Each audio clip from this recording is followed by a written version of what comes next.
Welcome to the video, guys. In today's video I'm going to show you how to change your thermostat on a 5.0 liter V8 or a 5.8 351 or 302 engines. Please stay tuned.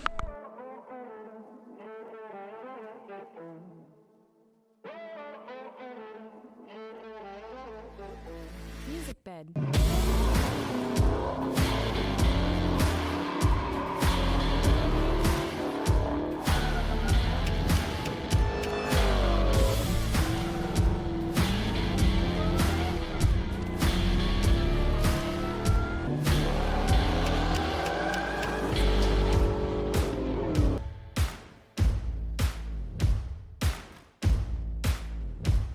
The thermostat housing is right here in the front of the engine. This is a 302.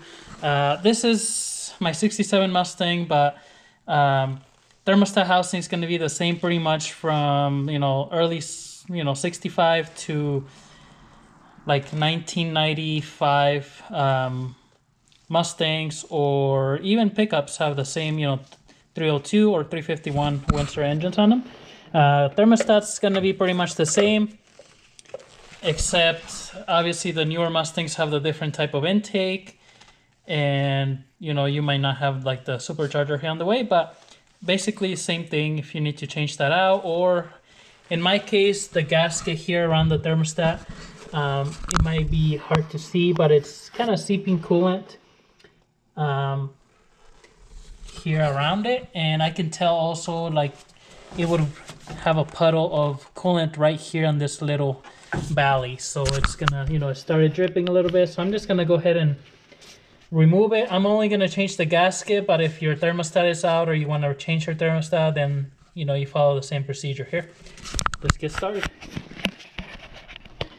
First things first, I'm gonna set you guys down here, set the camera down, and I'm going to get a 1/2-inch wrench. Obviously on here it's really hard to get a socket with your water pump and everything on the way. And then I'm gonna unplug or disconnect my little coolant temperature sensor here, since this one's on the housing. Now if you have a regular 302, you're not gonna have that sensor there. The other thing is, if your housing is damaged, you can also get a new one. So if you do get a new one, something like this is a replacement one, and most of them have this little hole here. I guess some vehicles might have something there, or a pipe, I'm not sure, but all the aftermarket ones that I've seen, most of them anyways, they come with this plug here. But if you don't have anything, then you can just leave that plug there. Alrighty, let me get that 1/2-inch wrench. I already drained the coolant. If you're gonna drain the coolant, use the drain plug. My radiator has it right there at the bottom, and just put a container underneath, or you can disconnect the lower radiator hose there at the bottom as well. And once you take that off, though, there's a bunch of coolant that's gonna come out, so be ready for that. Have a container, something ready on the bottom. 1/2-inch wrench, it's what you're gonna need for those bolts. And then you can use a flathead screwdriver for your hose clamp, unless your vehicle has the pinch style ones that you use the pliers to disconnect. And as you can see, I already have some coolant there dripping, so probably just a little bit left over on the hose there. Even though you drain it, there's gonna be a little bit probably sitting right there on that spot where the thermostat is. So I'm just gonna put this rag here to try to collect, making a mess here anyway. So try to keep coolant away from your belt, because it's gonna make it squeak. So that's the main thing that you want to do. So I'm gonna disconnect here. Now if you're switching this on your regular, maybe your daily driver, and you never changed out the hoses, this might be a good time to change out your radiator hoses. since you're gonna have this top one off, you know, you can just get a new hose and change it out while you're here. So might be a good idea if you haven't done it. I'm just gonna disconnect that, put it here on the side. I don't have to take it off both sides anyways. And then there's this little bypass hose right underneath. It has a clamp at the water pump and a clamp at this housing here. So I'm gonna loosen the clamp here at the thermostat housing.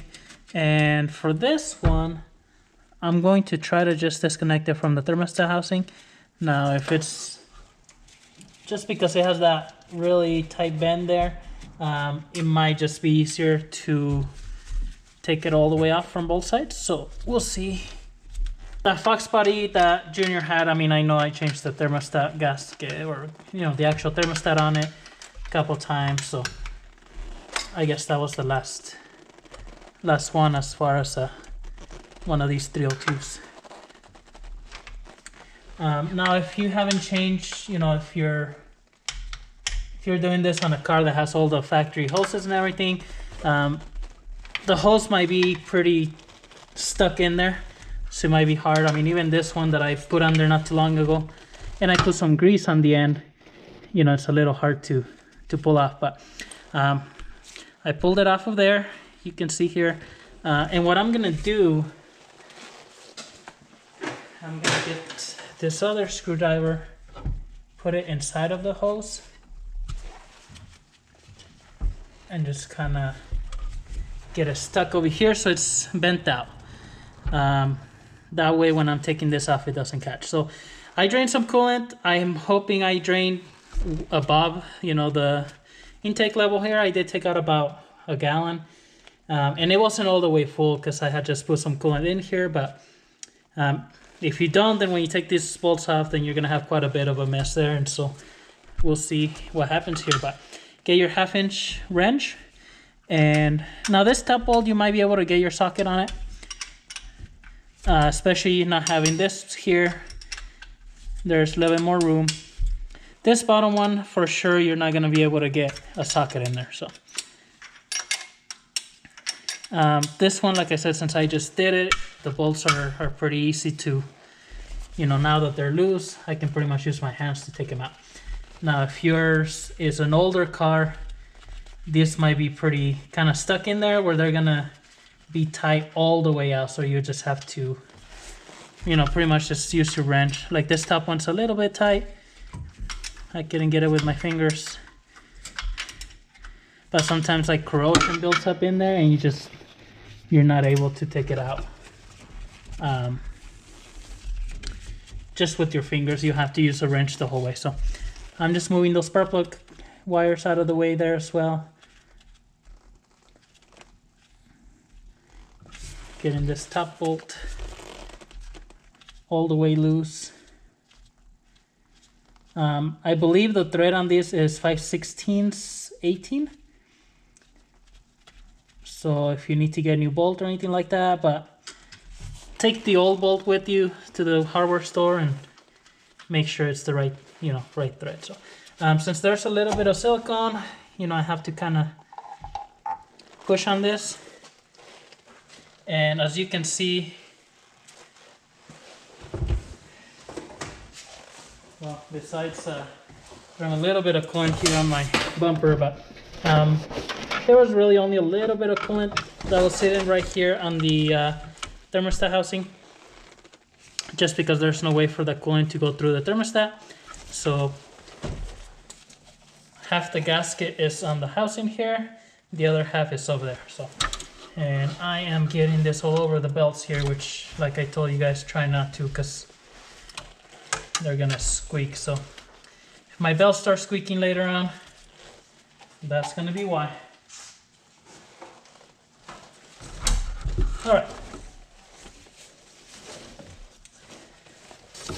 So with this thermostat housing here, like I said, my gasket was leaking, and so that's why I'm taking it out.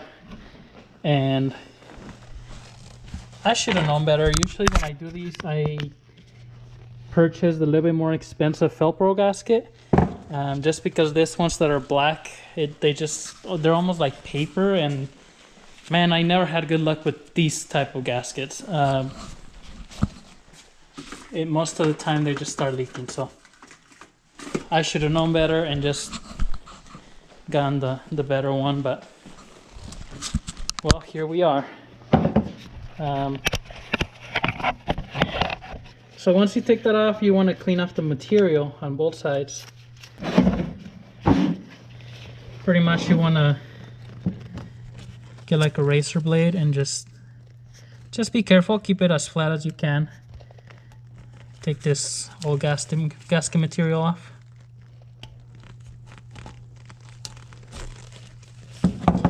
Be careful working with the razor blade that you don't cut your hand.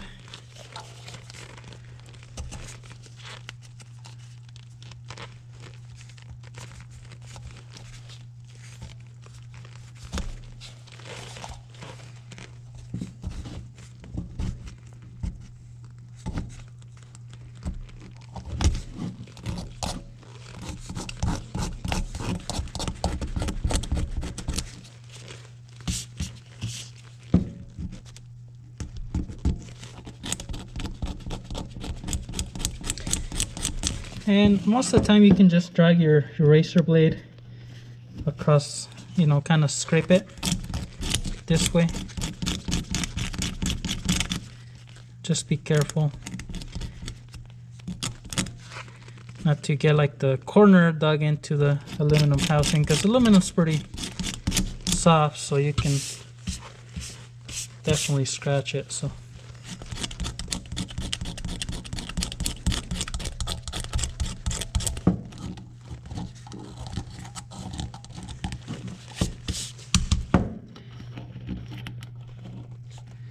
now, as you guys can see, the thermostat is kind of stuck to the housing here. It's not falling off. Normally the thermostat just pretty much falls off of the housing.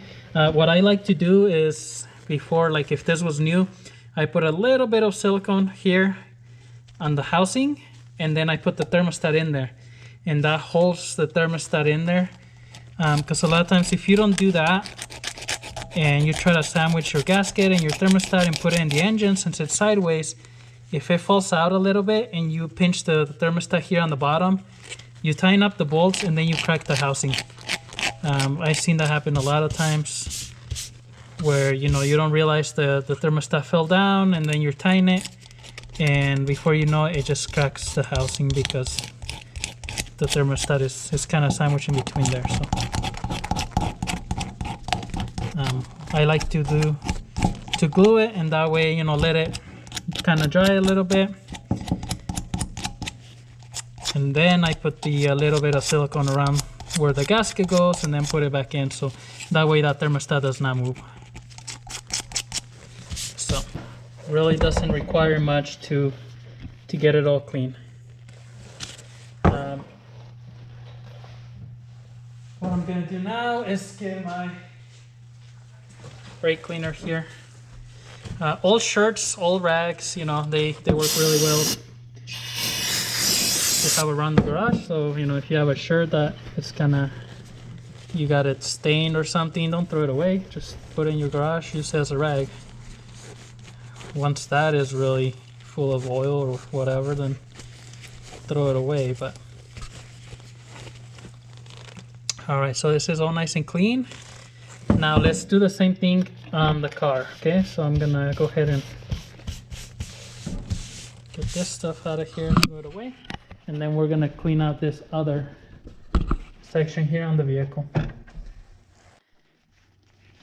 I like to use a new razor blade every time I'm gonna clean each side, just because sometimes you kind of make the razor blade a little bit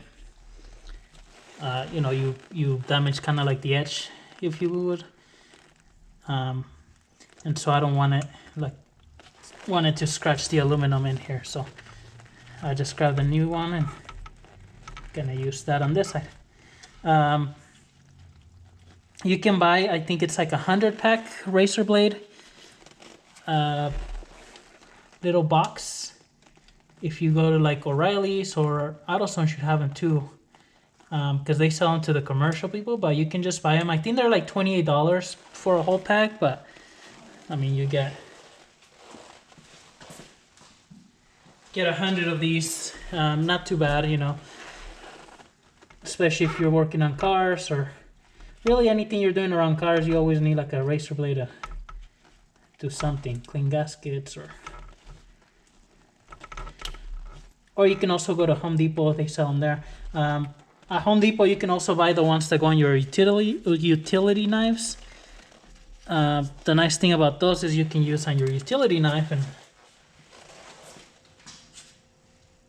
they're a little bit wider, you know, because they're kind of triangular shape, but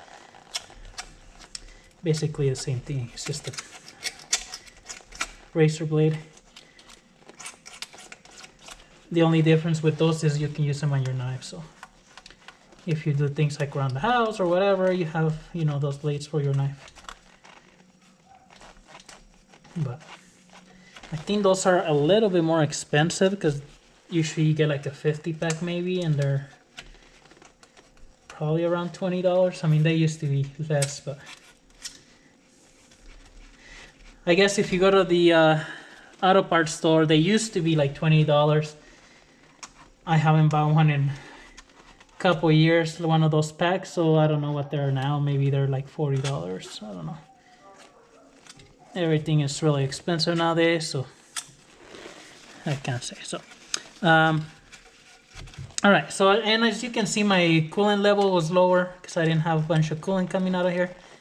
But just make sure you drain it, and that way you can put it in a container, go recycle it, or unless you're gonna reuse it, that's really up to you. But make sure you don't just start taking everything off because it's gonna make a big mess. So what I'm going to do now is just spray a little bit of brake cleaner on a paper towel here. And yes, I do use both old t-shirts and these blue towels around here. So I don't use that many of these blue towels anymore. You know, because, well, these you have to buy them. And t-shirts and stuff, usually when I have an old shirt that's just stained or something, then I'll wear it out here working on the cars, and then once it just gets pretty messed up, then I'll use it as my rag. So all right, so I'm gonna take this rag out of here on the bottom,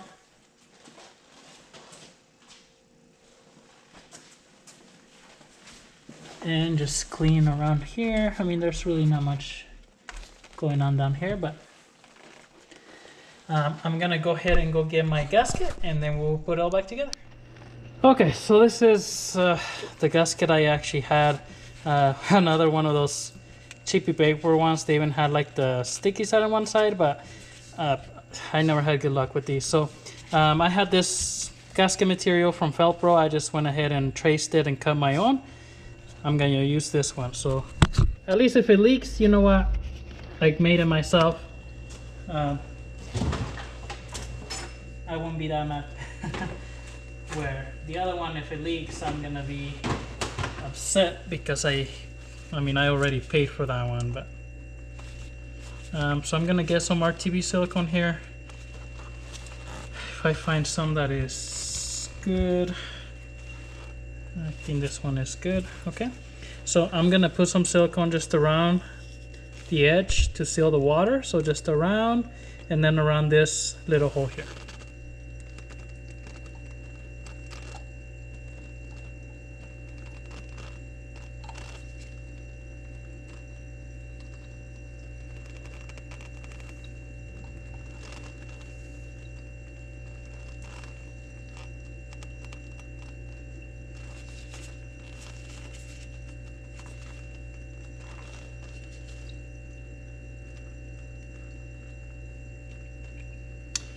And I'm just gonna kind of spread it flat around the house in here.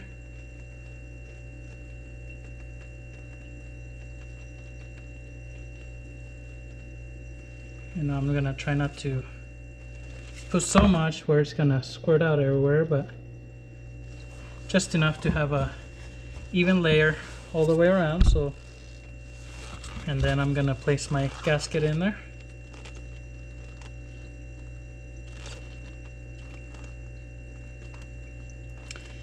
So a couple things with the RTV silicone, that's gonna help hold my gasket in place, but it's also gonna kind of, you know, create a better seal on there. So, and then I'm gonna put another small bead all the way around, pretty much both sides here, like I did before, but just this time on top of the gasket. And I'm just gonna flatten it out as well with my finger here, just to make sure it's even all around the gasket material.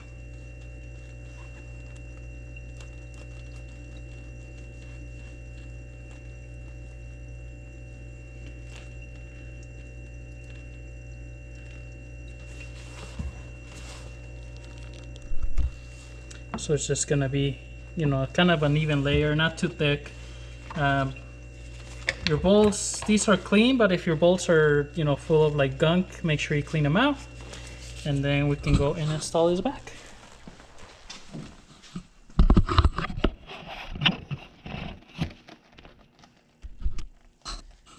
All right, so, you know, if you glue the thermostat like I told you guys here on the housing, it's gonna make it easier so it's not all falling off. So the only thing that the RTV silicone is gonna be holding now is pretty much just a gasket. And I'm gonna put that bolt in there first, because if you don't put it in there, you won't be able to slip it in there. And before I touch the housing to the intake manifold, I'm gonna start threading that bolt so it's straight. And then I'm gonna put this other bolt,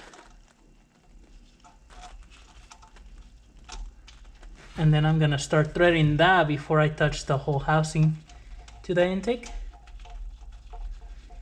And that's pretty much just gonna guide, that way it's straight. So now I can actually touch it and just kind of move it a little bit up and down, get that silicone nice and flat in there, and then finish tying it up with my hand.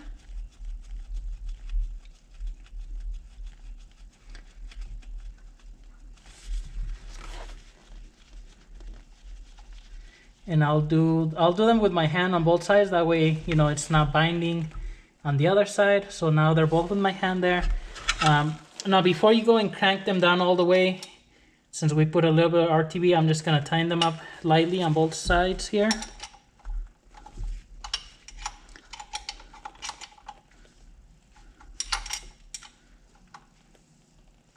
And you can see a little bit of the RTV kind of trying to squeeze out. And I'm just very lightly, and I'm just gonna leave it there for now. I'll probably keep it at least half an hour. I mean, you can actually keep it even longer to finish, letting the RTV finish setting up. So what I can do in the meantime is, and I know that if I put my hoses, I mean, I can still get to the bolts, but I'm gonna put my hoses back in there. I'm gonna put a little bit of grease on the spouts here, so it makes it easier to slip these hoses back in. I'm just using super white grease. This one's a little bit waterproof, so it kind of stays on there. Makes, you know, removing the hose easier, and it shouldn't let the hose pop off as long as I tighten up the clamp pretty good. So I'm gonna get this little one in there first. Make sure your clamp is in there before you put it on, because then you have to take it off. So, all right. And then I'm gonna bring my clamp over, make sure it's over that little hump for the housing.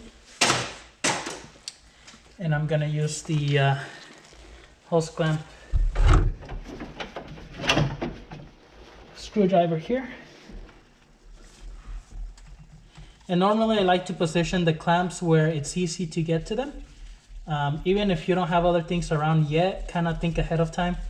Once you have everything in the car, you know, can you get to that clamp easily?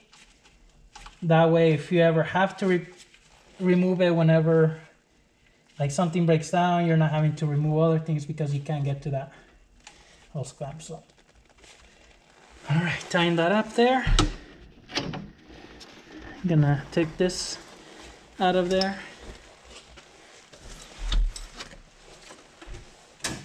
And then I'm gonna slip my upper radiator hose in here. Again, it would be a good time to replace your hose. If you never replaced them on your car, you already have one side off, you might, easy to just take the other side off and replace it. So make sure your hose clamp's in there and then tighten it up.